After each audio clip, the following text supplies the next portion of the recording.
எண்ணெயும் நெய்யும் இதில் போட்டுக்கோங்க. பன்னீர் கிரேவி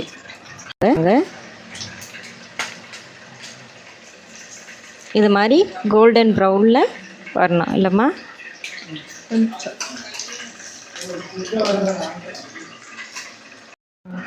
பிரிஞ்சி இலை, பட்டை, லவங்கம், சோம்பு, ஏலக்காய்.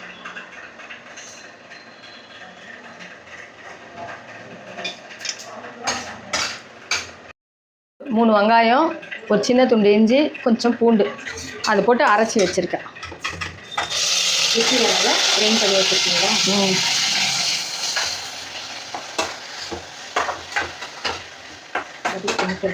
இது நல்லா வதக்கிக்கணும். சும்மா சர்க்கரை, அது பன்னீர் கிரேவின்றதுனால அது கொஞ்சம்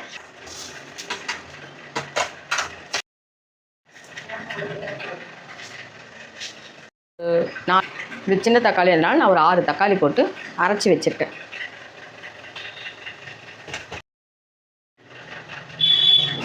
வதக்கணும்.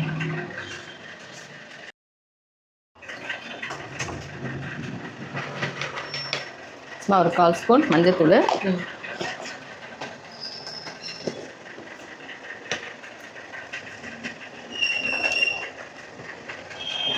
2 ஸ்பூன் மிளகாத்தூள், வெறும் மிளகாத்தூள்,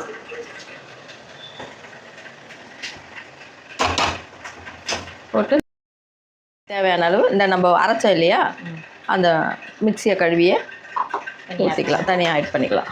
ஆட் பண்ணிவிட்டு நல்லா கலந்து கொடுத்துடலாம். சும்மா இது ஒரு 2 நல்லா நம்ம வதக்கிறதுனால ஒரு 2-3 நிமிஷம் கொதிக்கட்டும்.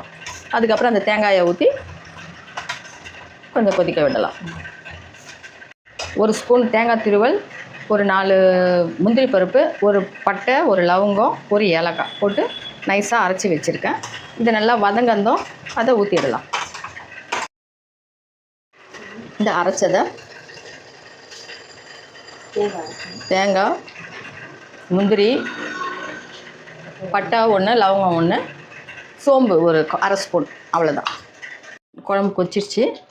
இப்போது இந்த வறுத்து வச்ச பன்னீரை அதில் நம்ம போட்டுடலாம்.